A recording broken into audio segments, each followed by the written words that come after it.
Hello, welcome back sa ating channel mga Itachiwaria. In today's video, talaga naman, hey, may humahaba. Sino ito? Ay!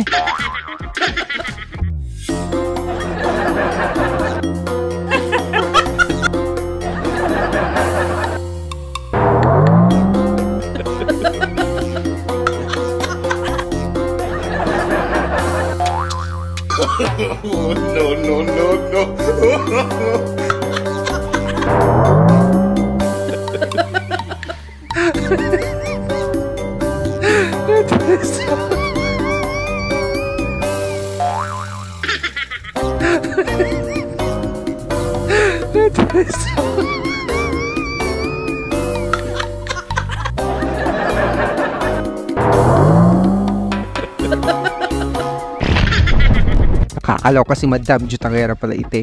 Anyway, before tayo mag-proceed, huwag niyong kakalimutang mag-subscribe sa ating channel. Click the notification bell and pa-subscribe na kasi. And of course, huwag niyo rin kakalimutang mag-follow sa aking TikTok account at aking Facebook kasi doon tayo maaura ng bonggang-bongga at TendoPay. Ayun, naging Tendo by Tonic na siya. Hindi ko alam kung bakit. May partnership na ba sila ni Tonic Bank? Pa-comment naman sa mga nakakaala. Okay, anyways, itong si TendoPay, submitting entity din siya ng CIC. Check nyo na lang doon sa website ng CIC. Okay, meron na rin akong account sa kanila. So again, it's a buy now pay later app. You can shop on installments with over 500 plus merchants. Yung terms niya, monthly interest rates ranging from 0.0% to 4% monthly. The repayment terms is ranging from 2 months to 18 months. No hidden fees such as origination, service, or bank fees. Tapos ang pinaka-maximum na APR niya is 48%. So, i-check natin. Ako magla-login na lang ako kasi meron naman na akong account with TendoPay. Okay, i-allow ko lang yan. So, ganyan siya. Okay, sa TendoPay, marami silang partner merchants na po pwede nyo ding i-check, di ba? Once approved na kayo, may credit limit na kayo. Kasi basically, bibigyan naman na kayo ng credit limit, di ba? Kapag na-approve na kayo. So, with their partner merchants, you can buy like iPhone, mga cellphone, mga ganyan. Tapos may mga 0% interest promo pa sila sa mga merchants. So, i-check nyo mabuti yung website. Pwede kayong pumunta sa website nila para ma-check kung saan kayo po pwedeng mag-shopping at mag-buy now, pay later na yan. At saka mag-sign up muna kayo sa app nila para makapag-apply. And then, once you sign up, log in and then you can check also their partner merchants in the app na. At doon na rin kayo mag-apply. Pwede na yon. So, eto, kung gusto mong kumuha ng mga kalaptapan, cellphone, ganyan. So, puntahan mo lang yung partner merchant nila dyan, tapos mag-apply ka. Pero eto, parang sa Lazada din, diba? Meron ding 7-Eleven, Samsung, okay, Vivo, Tobii Sport.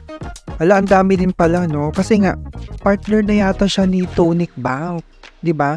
Na-late na ako sa balita.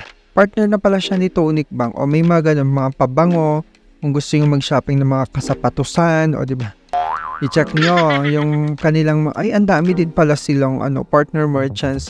Kung gadgets and appliances naman ang hanap mo, ang bongga. Partner nila ang Western Appliances. Tapos Gizmo Republic, o diba? Warehouse din, Samsung, may food and groceries and medicines din. Okay, so pwedeng utangin lahat.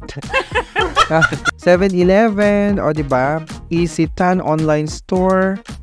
Hala, ang dami nga din silang partner merchants.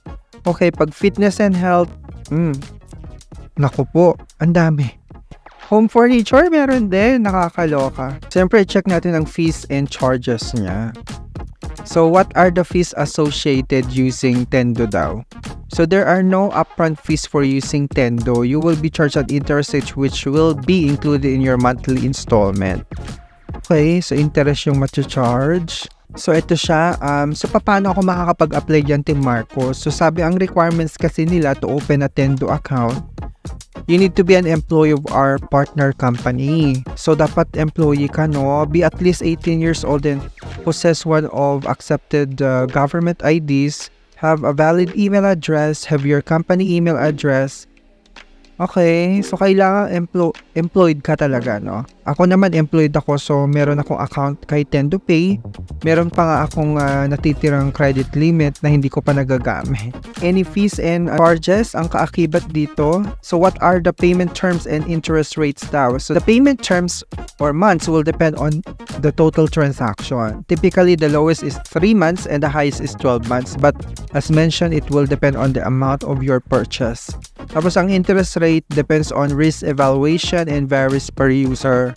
Tendo is committed to fair rules and clear pricing. You will see exact and fixed repayment amounts before completing a transaction. So kailangan nagbabase talaga sila sa credit score ninyo kasi nga dahil nga sa CIC accredited sila, syempre kung maganda ang credit score mo, mataas ang credit score mo, mababa ang ibibigay sa yung interest rate. Kung talagang lagapak naman napakababa ng credit score mo, syempre mataas ang inyong interest rate. Kaya alagaan nyo ang inyong credit score. Be a responsible jutangera. Maraming salamat sa pagtutok mga Mima.